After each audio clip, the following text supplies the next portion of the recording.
audio y les voy a hablar un poco sobre lo que es el contrato de sociedad mercantil.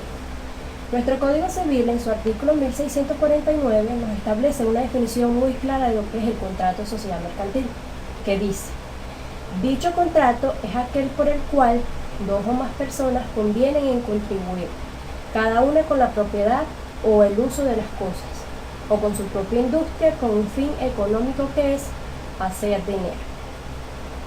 Ahora, para contribuir una sociedad se puede hacer el aporte de tres formas, de tres maneras. Es decir, con dinero, se puede aportar con bienes muebles o inmuebles, o con trabajo.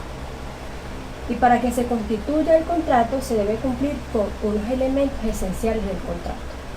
Estos elementos los encontramos en el artículo 1141 del Código Civil, que menciona las condiciones para que exista este contrato, que son: consentimiento de las partes, objeto que pueda ser materia de contrato y causa lícita.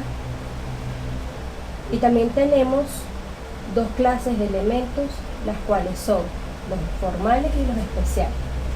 Ahora, los especiales, que contienen: esto es el aporte de los socios, que es la parte de cada uno de ellos que va a entregar a la sociedad para conformar el capital, y como ya sabemos, ese aporte lo puedes hacer en dinero, en bienes o con trabajo. Otro elemento es el fin económico común, que otro también es la división de las utilidades.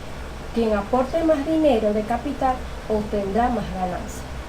Otra podría ser la petición de las pérdidas, que se hace de la misma forma que se reparten los beneficios a los socios. Ahora, los elementos formales que contienen: el otorgamiento del documento, que según nuestro Código de Comercio, en el artículo 211, establece que el contrato de sociedad se otorga por documento, bien sea público o privado. El registro. Este se hace dentro de los 15 días consiguientes a la celebración del contrato ante el Tribunal de Comercio de la jurisdicción. La publicidad. Este se publicará en un periódico que se edite en la jurisdicción, y en caso de que no se haga así, se podrá publicar en carteles fijados en los lugares más públicos del domicilio local. Ahora vamos a hablar un poco sobre la personalidad jurídica de las sociedades mercantiles. Estas sociedades, cuando han cumplido con los requisitos que la ley establece, se inviste de personalidad jurídica plena, y al inscribirse en el registro de comercio obtiene allí una fisonomía de institución. Ahora, las sociedades, al obtener esta personalidad jurídica, es una personalidad distinta a la de los socios, ya que si alguno del socios llega a morir, la compañía subsiste porque los hijos la van a heredar.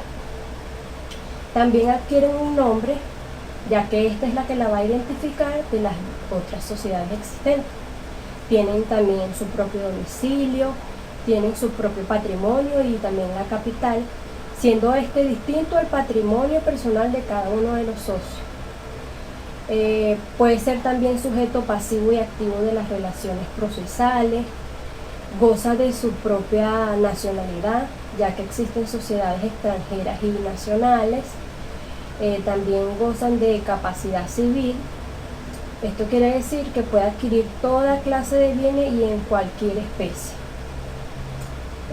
Otra cosa, por último, y no menos importante, hay que aclarar que si la sociedad quiebra, esta provocará la quiebra también de los socios, ilimitadamente responsables. Ok, esta fue toda mi exposición, espero que les haya gustado y les sea de gran ayuda. Bye.